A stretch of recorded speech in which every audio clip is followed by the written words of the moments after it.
Endless Evolution is a community engaged in the exploration of human experience. We engage with one another to understand our unique paths. We talk, we laugh, we heal, and we invite others to share this journey with us. Won't you join us? Endless Evolution. So many humans, and where's the humanity? Hello, Hey, hello. hello, how you doing? Good, how are you? Good to You see could you. see the book kind of waving under my Yes, head.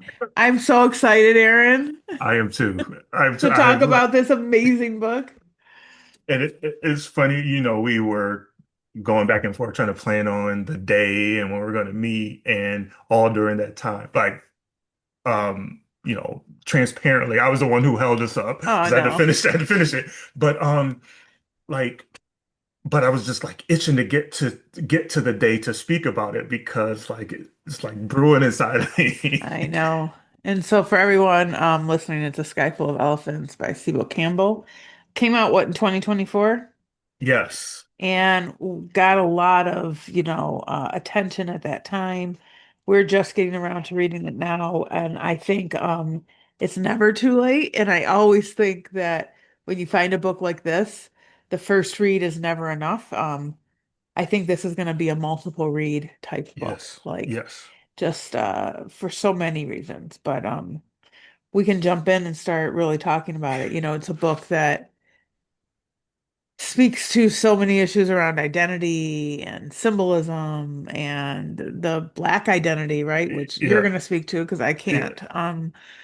Healing, what it means, like what racism means. So yeah, there's just so much to really dive into. So why don't Yeah. you kick us off, Aaron?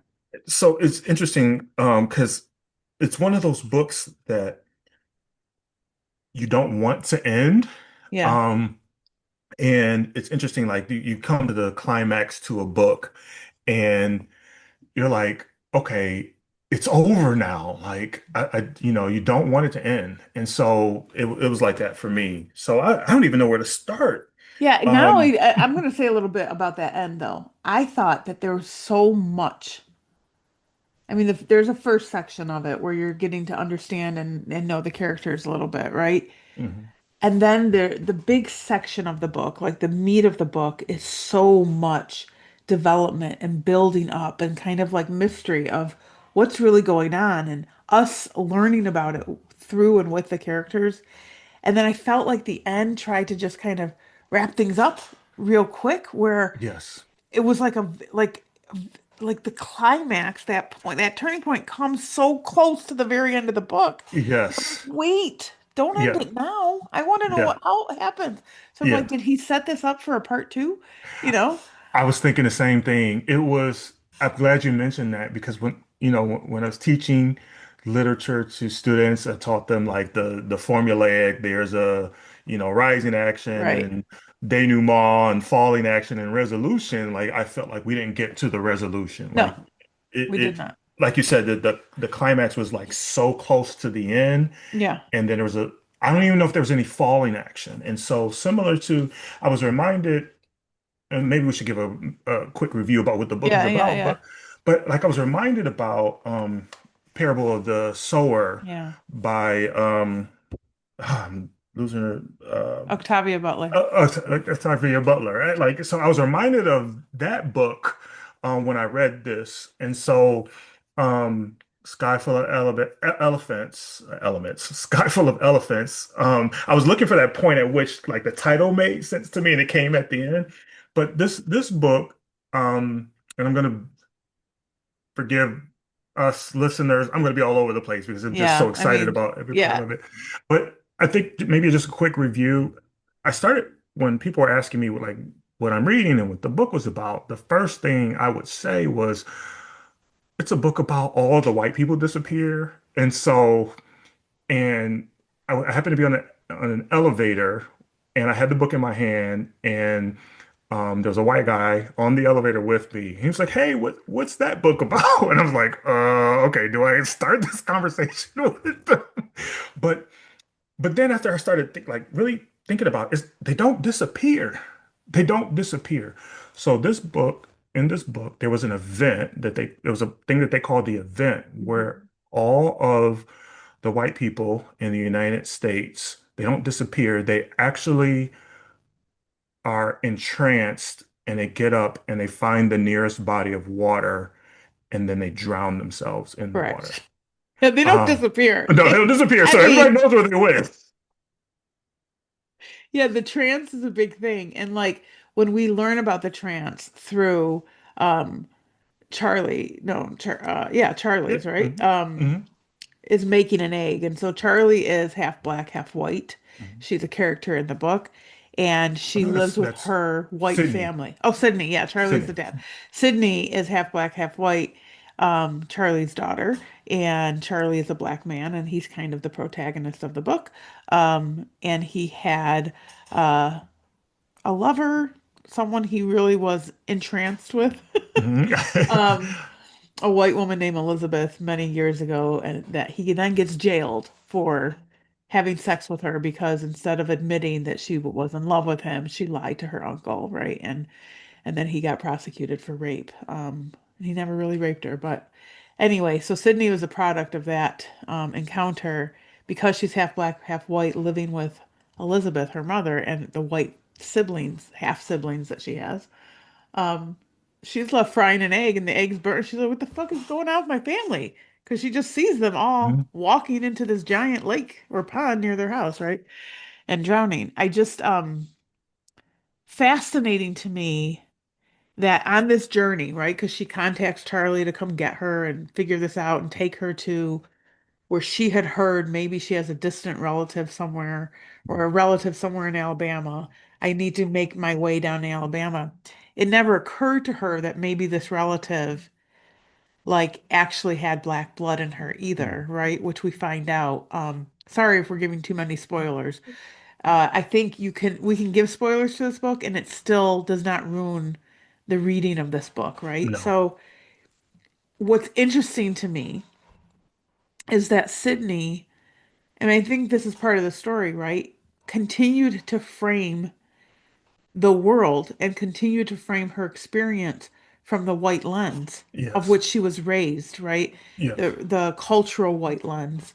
Um, and could never think beyond that cultural white lens, right? Yes. So she couldn't possibly imagine that her aunt as well Yeah. possibly had black blood in her because Sydney had shut that part of herself down completely, you know? Yes. I like the fact that he explored this from several different identity Hmm. lenses.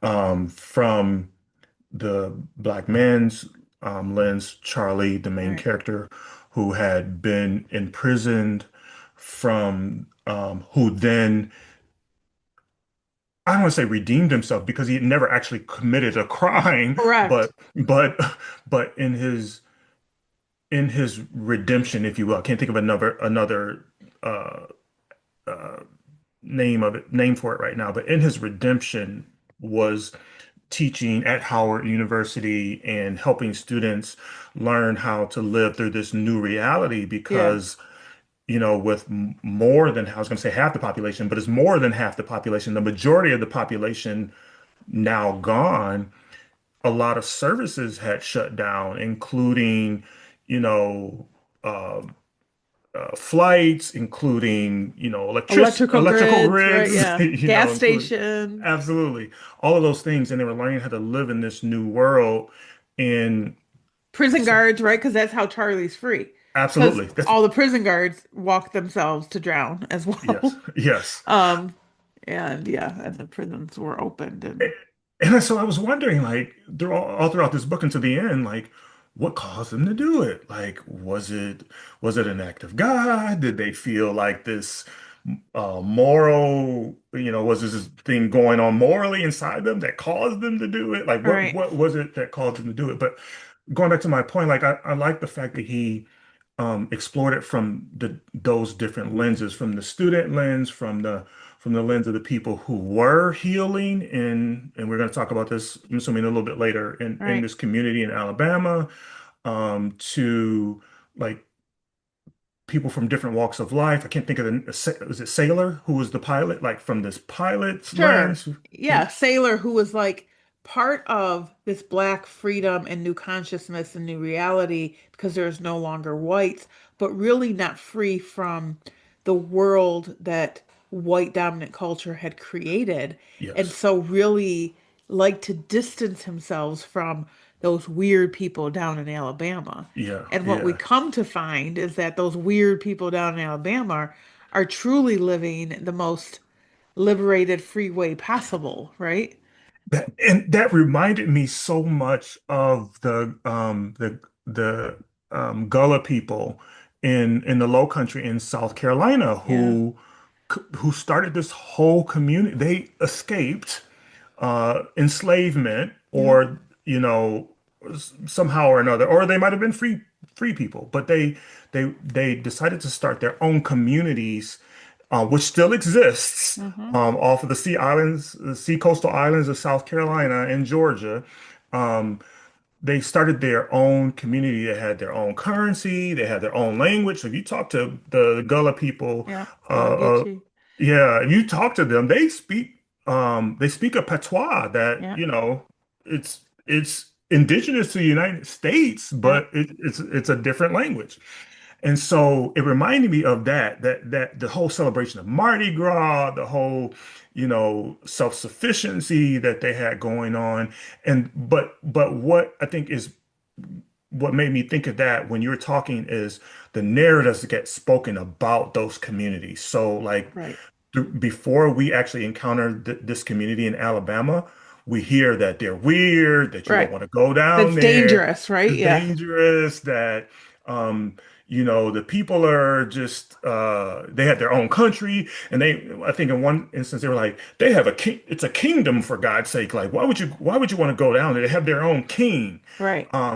And so, but when you encounter these people, we talked about this in one of the other videos, like the story versus counter story. Yeah. The actual story is it is a thriving place where people are free to be themselves. They've let go of this idea of whiteness, or at least to the degree they're healing. So they're letting go of this idea Yes. of whiteness They're that definitely controls. healing and they figured out how they're how to use natural resources like the sun, and to generate electricity, and the electricity shouldn't have to cost money, like this concept of money. And it's basically going back to like a barter type society maybe, or just a shared communal society really is Yeah. what it seems to be.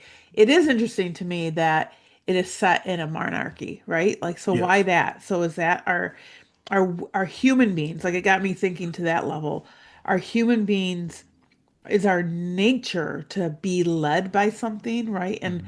are we are we like other animals in that way, right? Because most animals have packs, right? There's Mhm. packs of wolves, there's herd of sheep and herds of cattle, right? And Mhm. there's definitely leaders in all of these packs. And so as humans, we can be a pack, we can be incredibly communal, but somebody is going to, emerge as the leader. And so I don't like to think of it as a monarch, but um, I know that's what they call it because he's a king, right? But Yeah.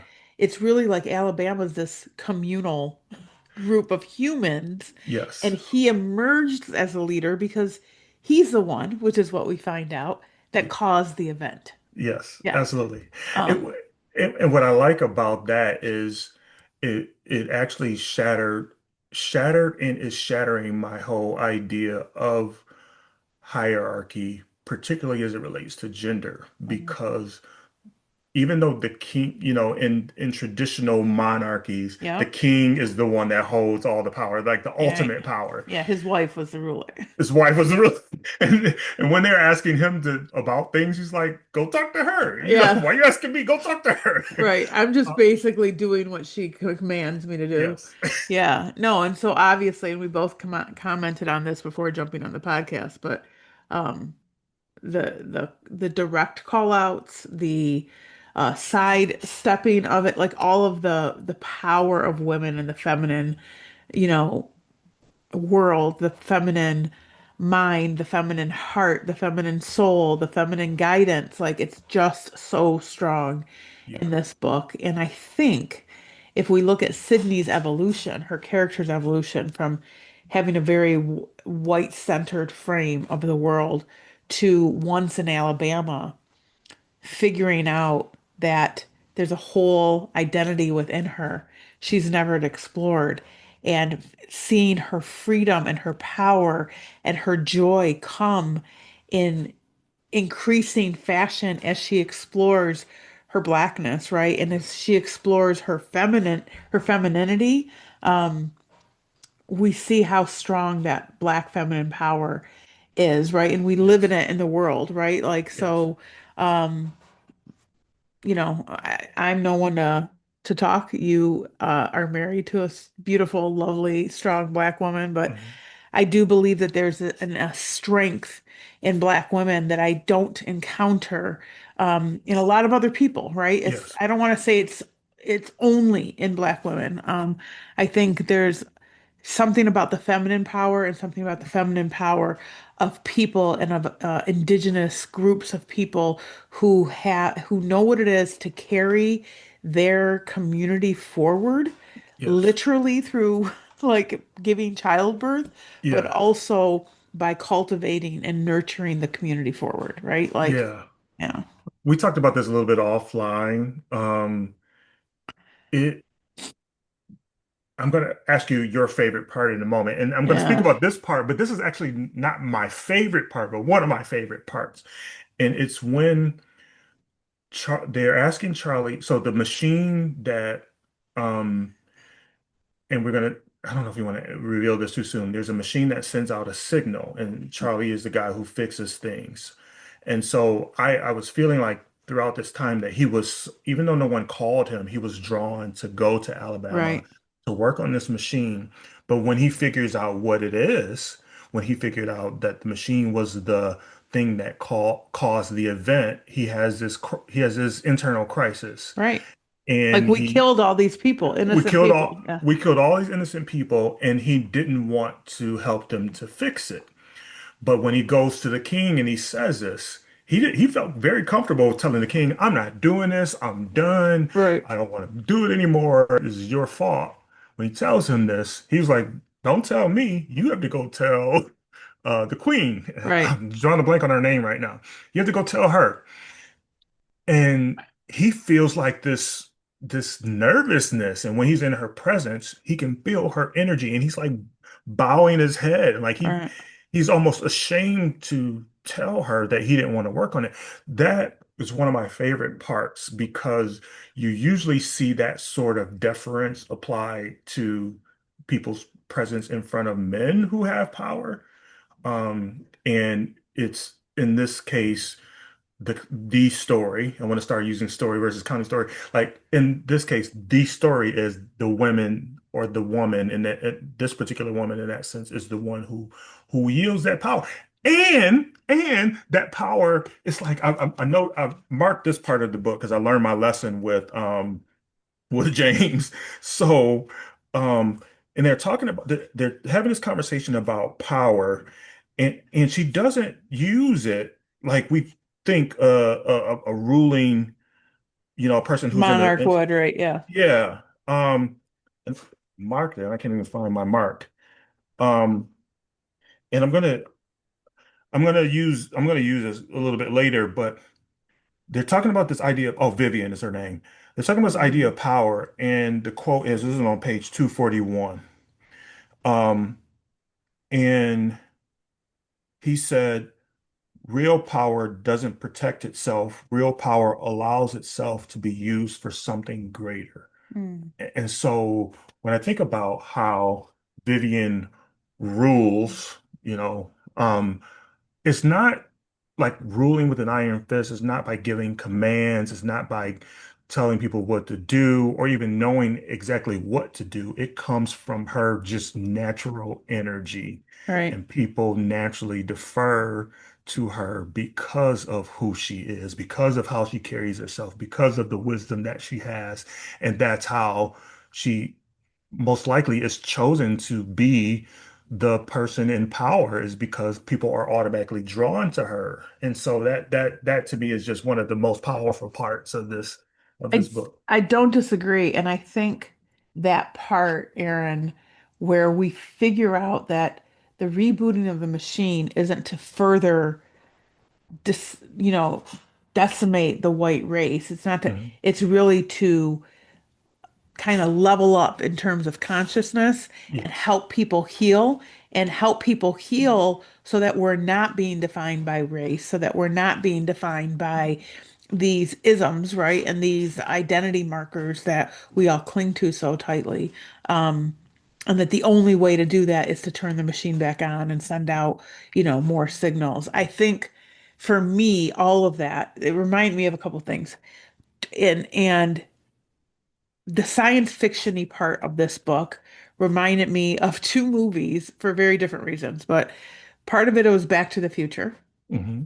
There's this element of like returning to self and returning to basic relationships and interactions, right? Because the premise of Back to the Future is like the eighters are too crazy and focused on me, and wealth and all of this kind of like the most sickening manifestations of white dominant culture. And Hmm. so Marty goes back to a simpler time um, to find simpler relationships and connections. Okay. So this book reminded me of that, like the way this event happens is to really clear the space so that people who have been systemically and systematically, both systemically and systematically oppressed and pushed to believe and define their identity in relationship to a dominant force Hmm. can be free to figure out who they are for themselves Hmm. without that dominant force ever getting in the way, right? So it's less about punishing the white people. And Hmm. that's why I would find white people and say, you need to read this book because Hmm. I want people to understand this book is not a hating white people book at all. Like, that's the first couple paragraphs explain the event. We don't talk about white people again. Like, Hmm. it's not really a focus on whiteness, it's not a focus Hmm. on white dominant culture. It's about clearing the space for you to figure out who you are. And then it also reminded me tremendously of The Matrix, because if Hmm. you remember in The Matrix, Neo was the chosen one, right, Hmm. to figure this out, this consciousness level, see the matrix, see the zeros and the one, the blue pill, the red pill. Charlie is very much like Neo to me. Hmm. But who does Neo have to go see? Do you remember? It's a woman. Yes, You it's the remember Oracle. The the Oracle. Oracle is a woman. And Yes. so Vivian for me was very much like the Oracle in the Matrix, right? So for me, there's a parallel storyline here around like the Oracle in the Matrix is a woman. Vivian is that source of energy and that source of knowledge, just like the Oracle was in in the Matrix. So I really like that. But what I think is just probably my favorite, it's not my favorite part because I don't have a favorite part. I think my favorite theme is this idea that we all have to figure out ourselves in relationship to ourselves and to others within our community before we try to define ourselves relative to others Mm. outside of us, right? And so I will never forget one of my, as a leader of equity and diversity in schools for years, I had gone through a number of trainings, and one of my very first trainings, right, on how to lead this work, taught us that don't go and try in any system that you're in to bring everybody together. Don't go and try and merge everything together. Go and actually create Black groups, Mexican groups, Arab groups, like however you want. Get Hmm. them strong within themselves Hmm. because when they're liberated within themselves, they're going to naturally kind of Yes. come together because they're all going to be pushing towards the betterment of self. And they're Yes. going to realize that we can only really get better collectively Yes. if we work together, right? But we're all strong in our own identities. And it's not about excluding, it's about actually the roadmap to becoming the most pluralistic society possible. And Mm, that's what I loved about this book. Like, yeah, get rid of the white people for a second. And there's talk in the book a little bit about like, well, not all, like Charlie's like, not all those white people were horrible. Not hmm all those white people were racist, but it was like, yeah, but they're part of a system that created all this noise and that's constantly there to compare us and remind us. And what's interesting is like it's not that they got rid of our light-skinned people because there were other races Right, in the book who had right. also been free, right? So it's really anyone who was left who had. So I'm guessing we weren't talked about in the book, but I'm guessing there's a bunch of Arabs left walking around the United States as well in Sky Full of Elements, Yeah, yeah. 'cause there's Mexicans and Yes, there's indigenous people and there's other yes, groups because we all need within this country, we all need to be freed of the systems that this country has created that have centered whiteness, the systems, the policies, the practices for us to find ourselves and define ourselves for who we are and not who we are only relative to that. man. But so that's my favorite premise of the book. But it raised a question for me, which is that the only way we can get there?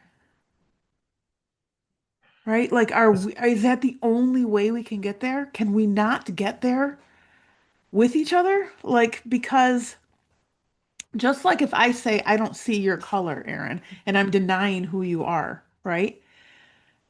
Your lived experience is with people of different backgrounds and beliefs. Hmm And so if you erase all those people that have helped define part of who you are and helped you develop your identity to be free to develop your own identity, I feel like it's asking you to erase part of your life in order to find your real life. And that's the Yeah, part I struggle with, right? Like, yeah, isn't this our real life? You and I are the dearest of friends. yes, I can't imagine a life where we don't exist in each other's lives yes. because it would be healthier for us to just develop our own sense. Right. But I feel like that's the current struggle we're in our world, right? Like I have black friends, Mexican friends, um, white friends even who've retreated to their own circles and only their own circles and want nothing to do with anybody who's outside of their own circle of ethnicity or culture. And I get why. Yeah, But I'm also like, is that the only way? So this is a struggle. I'm just being really transparent and yeah, vulnerable yeah, right now. It's a struggle for me because I want to be able to do this with you. And I get yeah, that we're going to go through our own processes by ourselves, yeah, but I want to go through this with you, not like in spite of you or in your absence because it's the only way I can do it? yeah. I don't think it is. Maybe we don't know the way, Mhm. but I think the premise of get tapping into that frequency might be the way. Now, how Yeah. we do that, of course, it's science fiction to build a machine to do that. Right. But tapping into the frequency or the higher power or your faith or whatever you believe in that causes you or that helps you to heal. Because I think this book was about healing Yeah. self first. Yeah. Um, we saw that happen with Charlie. We s- we saw the evolution of Charlie. We saw more of an evolution, maybe even Of with Sydney. Sydney. Yeah. We didn't see the evolution of Jose and Vivian, who were the Mhm. king and queen in Correct. Alabama, but we can assume by what the narrator was telling us that they had already reached that higher level of healing. And it might have been just because of their proximity to the machine, Yeah. because, maybe they had The already, vibrational things already happening. Yeah. yeah, absolutely. Or maybe they were farther along in their journey to begin with, Sure. so that might have been it. But I think I think to get there, and I don't know how we get there, but to get there to the destination is healing. How we get there is, the how, but I think the what is healing. We I think the only way we do it is together. I think the only way we do it is to wait. I don't know about together, but the only way we do it first is individually and then together. Sure. Um, And maybe because what that next iteration of the machine will be is the together part, right? absolutely, absolutely. But there was one, I would say my favorite part, and it may be my favorite line. Um, and it's when Charlie is having this conversation with Sydney's aunt, the one who I think is Agnes, who left her the note to come to Right. Newport, Alabama. Alabama in the Yeah. first place, who she thought was white. And Charlie had met her first before Sydney had met her. And Agnes knew about the machine and she knew what was going on. And she's like, you can't help him fix it. You can't turn it on. It's gonna kill more people. It's gonna kill, even maybe your daughter and blah blah Right. blah. First of all, Agnes didn't know shit about what was going on. Like she didn't know Right. why it was happening. But oh my bad, I was leaning on my key.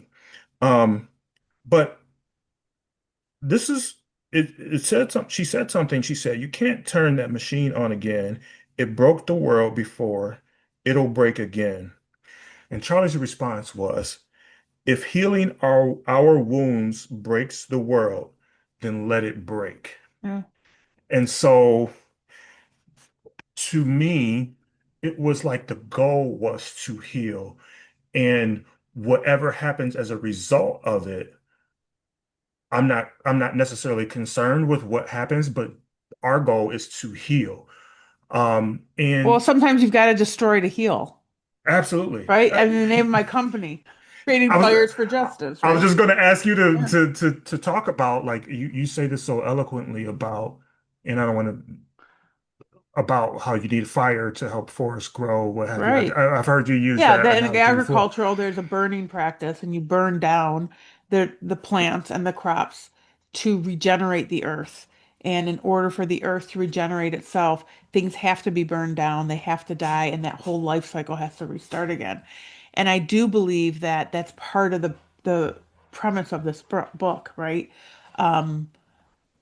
And because he's a black author talking about black identity, he's focusing on how do black people heal. And his premise seems to be that they need to be free and clear of the systems and everything that has kept them oppressed. And even if they have freedoms because of the Civil Rights Act, or even if they have, it's still within the system that was never designed to truly allow their free expression, free thought, free identity, right? So let's clear that out and let's focus on Black identity healing.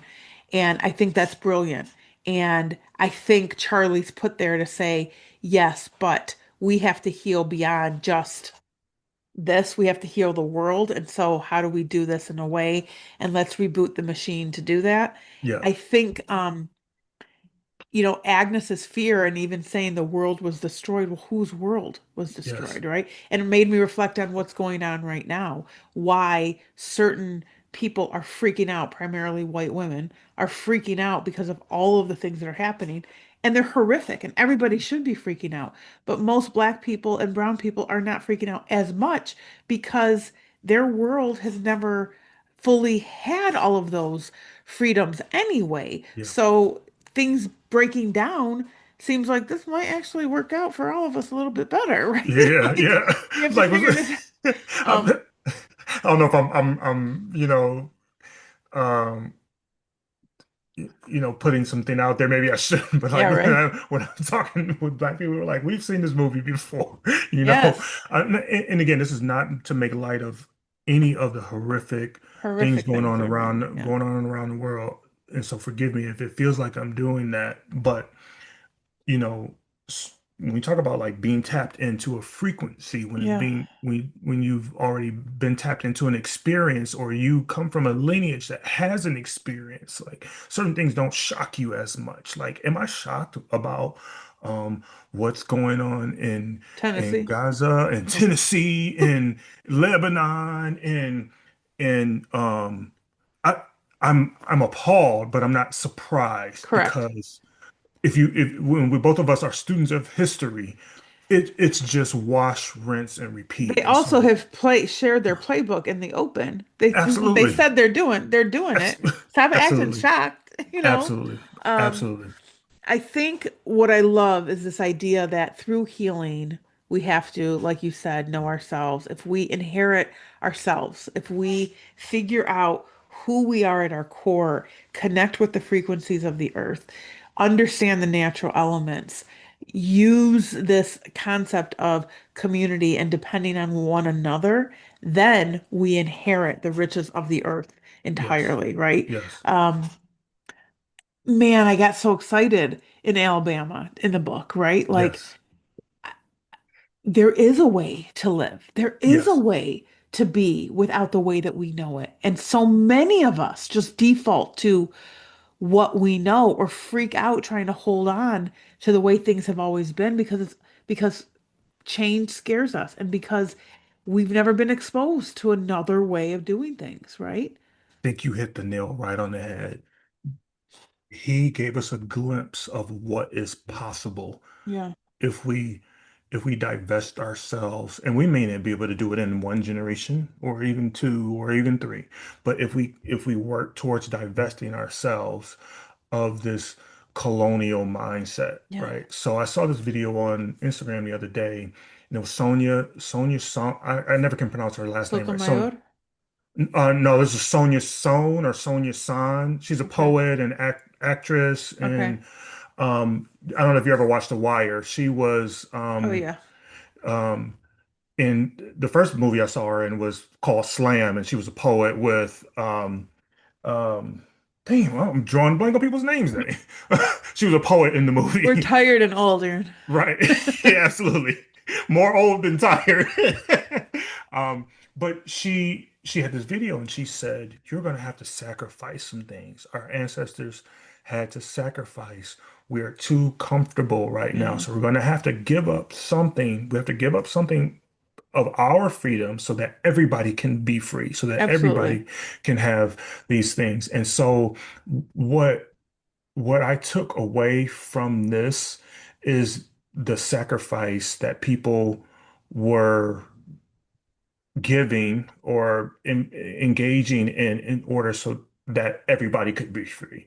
Um, I I also hesitate to say my favorite part, but that was my favorite quote, that if the world breaks, then let it break. But I think my favorite part was that there was and it was not even about the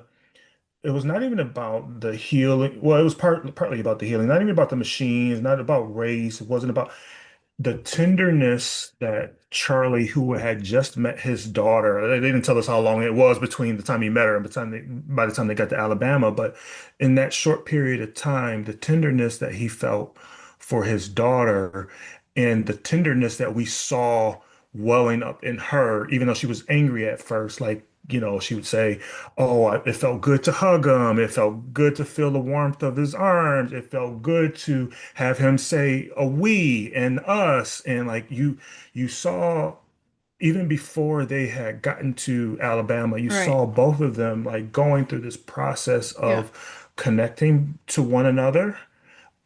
And they both were angry. They hadn't met. They both were angry. They both, had some internal work to do.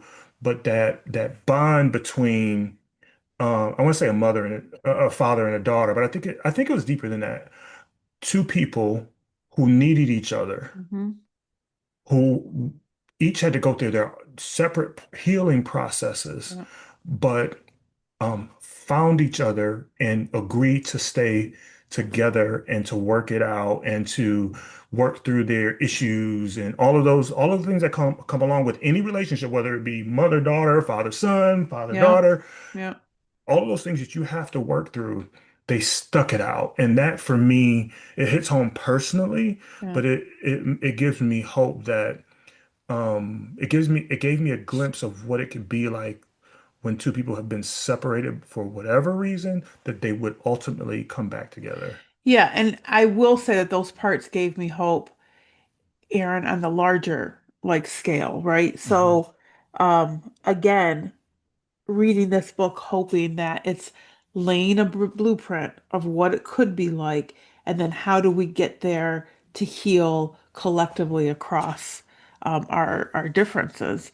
And it could be very much this whole figuring out how we need each other and figuring out how we can appreciate each other's own journeys and really valuing each other's own identities as those people describe them for themselves and those Hmm. people claim them for themselves and not because somebody else has kind of put that on you. I think Charlie and Sydney had to take breaks from each other. Yes. Primarily, Sydney had to break from Charlie, but they had to take breaks from each other, right? Yeah. Sydney had to process when Charlie shares the news of, well, it wasn't really a rape, and this is exactly what went down. That was that they built up a lot of chapters until he could figure out how to share this news with her and whether he should even share the news with her, right? Yeah. Um, and and her having to just break away from him and how much he wanted to kind of immerse her into her blackness, and she's just like, step off a little, Dad, like, Yeah. right? Like this isn't that's not who I am. I feel like what we don't give each other a lot is grace to step away and come back to each other. In our current reality, we're so quick to cancel each other out, Hmm. to just say that person's toxic, I have to cut off this relationship. And human relationships of any value are ones that are these push-pull relationships that have these tensions and also can figure out how to stick through those tensions to work them out. I mean, that's what they say marriages are that last, right? They're two people who figured out Yes. that dance. And I Yeah. just feel like we as society and we as humans need to figure out that dance a little better. And so I Yeah. think this book illustrates that dance so well. It Absolutely. illustrates it through that father-daughter relationship. It illustrates it through kind of the outside relationship to Alabama. It illustrates it through um, the youth versus the elder. Like there's so many different, as you said, identities explored and vantages given that it Yes. really explores this idea of how do we come from our own perspectives and figure out a way to meet each other and understand each other and realize that we're all not always going to walk in sync with each other, but it's not Yeah. about walking identical or in sync with each other. It's about giving that space and freedom for people to breathe and be who Yes. they are. And there were points at which Sydney was sort of had that old uh mindset, if you will. So remember the family that was looking for food or looking for something, they broke into her house. Oh yeah. Um, and she pulled a gun on him, and Charlie stepped in front of it and Yeah. said, two instances that happened like that with Sydney. That was the first one. He stepped in front of the gun and said, "We're better than that. That's right. We're better than this." And then the second time was also with Sydney when she went into the broken down Walmart and she heard somebody stirring and she went and grabbed a gun. I Yeah. don't know if it was Walmart or whatever. Whatever, one of the Um, stores, yeah. yeah, she grabbed the gun and the person who also was biracial said, "Oh, we're still doing that?" Right. Like we still on that bullshit, huh? Right. Like that's what we Right. still doing. And she didn't rest until Sydney put it back up on the shelf. Right. And so that to me was symbolized that not only was Sydney taking she was still harboring that old mindset to protect herself and with a high power weapon, Right. but um but it also symbolized that they had, you know, you've heard this idea that we're in a post-racial society after Uh, Obama was, president and what have you, and it's even gotten worse since then. But like they're in a post-colonial, they're in the post-aggressive, they're in the post, all of the things that go along with being in a colonial society. They had transgressed that, you know, as a society, but individuals were still kind of harboring those things, and it took other individuals to check that. And that's the piece that I wanted to get to. Like you needed. This is why we need each other, because when we're still carrying those pieces where we've been harmed, we're still carrying that with us. It might mhm. take someone else to step in and interrupt. Maybe not as dramatic as standing in Right. front of a gun, Right. but it's going to take someone that we trust to interrupt that and say, "Hey, we're not on that bullshit anymore. We're Right. not doing that anymore." Or Right. the question, "We still on this? We still doing this?" And Yeah. so I think those have to be lifted up because we're gonna fall. When We we are are gonna fall. heroes. And I've always been conflicted, Aaron, as a person, who spent a lot of time thinking about these concepts between, you know, owning who we are and owning that race is, while it is a construct because it's been thrust upon us, we have to address it, and wanting to live without those definitions and distinctions and terminologies. And I think this book attempts to take us through a journey of what that would be like, right? Yes, Of what that would be to not be defined by these terms yes, and these ideas. He does it in a way where we've eliminated a whole group of people in order to explore that. yeah. And I just want us to get to the point where we can do that without having to Without eliminate doing it, people. right? But Without I doing mean, it. and it inspired me to go, okay, Naomi, keep working for that world and that ideal. You may not see it in your lifetime, but if we keep laying down these tracks, hopefully it will take. Colonialism is what, 600 years old? Hmm. 700 years old? It is not as old as the all of time, or No. as long as we know. And I do believe that I do believe it's really hard to break because it is that old that we don't have recent memory of groups of people who have lived outside of it, but they do exist. And Yes. so even when and the United States is at the pinnacle of the end result of colonialism, which is capitalism, right? Mhm. And so even when you leave this country and you go anywhere, either even other capitalistic societies, countries in Europe, countries in North America or South America, still capitalistic, but to a lesser degree than us, you can feel it. Yeah. You can feel, oh, wait, they still care about each other. Yeah. Oh, wait, they still talk to each other. Oh, wait, they still reach out to each other. Oh, wait, they're seeing each other through human eyes and not through a racial definition or some Yeah. kind of identity marker. And so my real purpose now is to stop the American train, if that makes sense. Yeah. The American version of what the worst iteration of colonialism looks like, Yeah. and at least push us towards more of a humanistic approach to how do we see each other in our full beauty and glory as humans, without all of these markers, because we only have to see each other with these markers in a place that has thrust that upon us in Yes. such a violent fashion.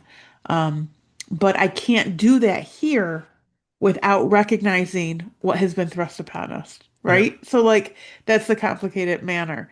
It's not that I always want to talk about race and racism and things that go wrong, but I can't just pretend like it doesn't matter because it does. Yes. Absolutely it does. It does. It And I want to paint a reality and help people drive people towards a reality where it doesn't have to matter. yeah. You had me at I want to paint. Um, but it's why it's so important to travel. And I know traveling is a Yeah. privilege, Yeah. and so that's not lost on me.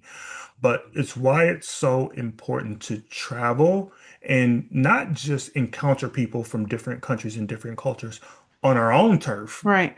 but or on on the indigenous people's turf, Right. but on their own land and in their own communities, in their own societies where we are the guests in their lands. And I encountered that in in Ghana. And although we were like in an exchange of money and goods and Hmm. services, this stood out for me. So I was in this shop, and it's under this tent, and it's all of these merchants. Like they come all over from this part of Accra to come to this center where Market. Yeah. market where, but it's mainly for tourists. Hmm.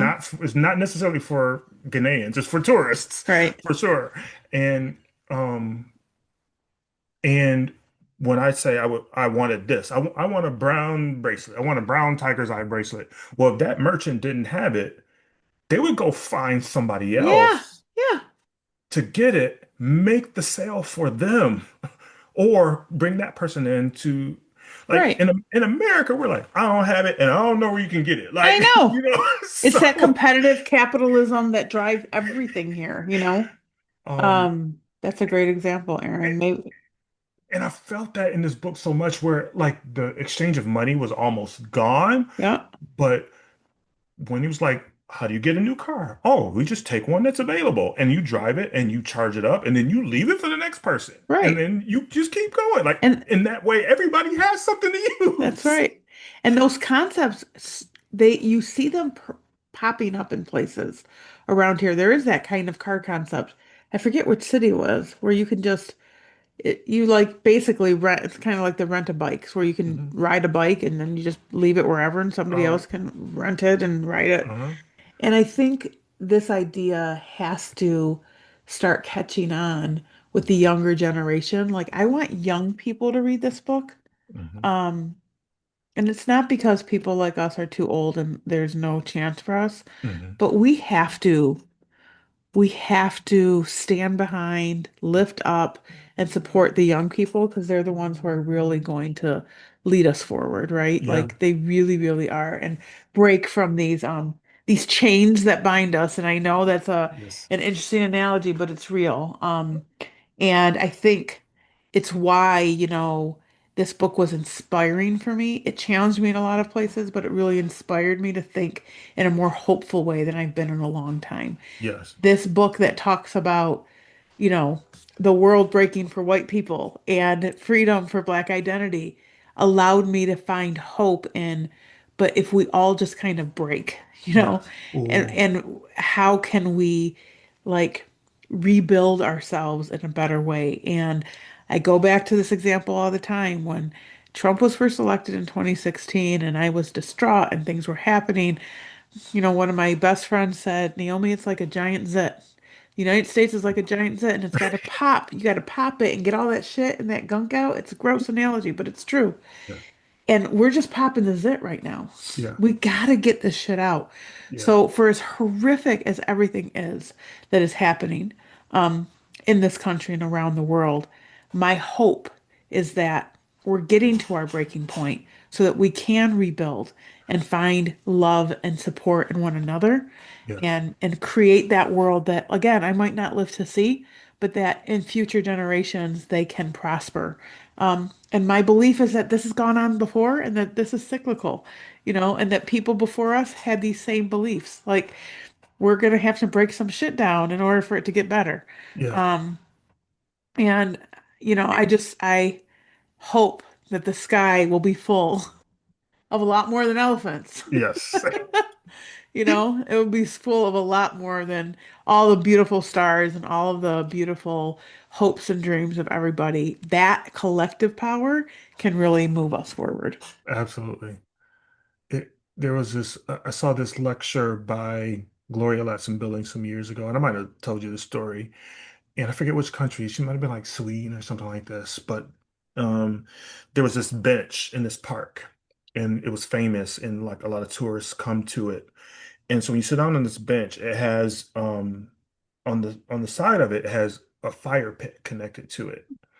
And so the rule is the unwritten rule is you sit on this bench. You can sit there for however long as you want to sit, but You got to before keep the you fire going. you got to keep the fire going. You have to put the logs on the fire for the next group that comes and wants to sit down. And Yeah. so that they just keep doing that over and over and over and Yeah, over again. And so maybe that's what our job is to put those logs back on the fire for the next group to come and sit down on this bench and keep this fire going. for sure. I agree. I think we could go on for hours about I this think book, so. Aaron. Highly recommend that people read it. Sky Yes. Full of Elephants.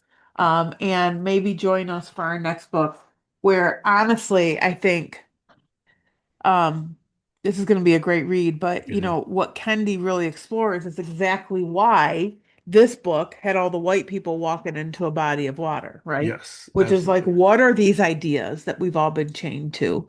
Yes. What are all of these systems and beliefs that have created this world that we're currently existing in?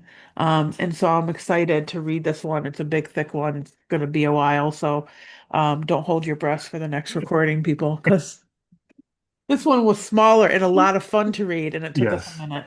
Yeah. So, yeah, Ibram Kendi, there hasn't been a thing he's written that I haven't loved. Me either. I'm excited about it. Chain of Ideas. If anyone is following us and wanting to read with us, that's what our next book is. I just got it today, Oh literally yeah. today. So I Well, I had got it a month ago, but it's just been sitting here. I have not cracked it open. and Yeah. I tried to be good and only get that, and I got two. So Oh well. sorry. Got two. It's okay. I have a stack of books I have not read yet, and Uh, I'm not letting it grow very much because I'm trying to get through things. But yeah, it's been and this is helping me actually because I'm accountable to you, I'm accountable yes, to our listeners, I'm accountable to absolutely. like I can't read this book over the course of 3 months. Like I I gotta get know. done with it. I And know. this one is gonna challenge, it's gonna push me. That's So right. Well, as always, Aaron, I love our time together, and I do too. I'm looking forward to our next I do read. too. And we gotta set a date to get together in person. Yes, absolutely. Let's do it. Let's All do it. right. Kids going back next we're going back out next week. But I mean next week I have some time, but like the week after that I have to take them back out again. So Yeah, let's but maybe shoot for the next couple weeks, and we'll make it happen. sounds good. Sounds Thanks good. for everyone who's listening, and we will Thank see you all. y'all soon. Hope you enjoy it, hope you get it and read it and let us know what you think. That's right. All right, we will see you on the next one. All right, take care Thanks. everyone. This episode of Endless Evolution is brought to you by the No Harm Organization, uplifting wholeness and humanity. Our featured music is Humanity by Lava Laru.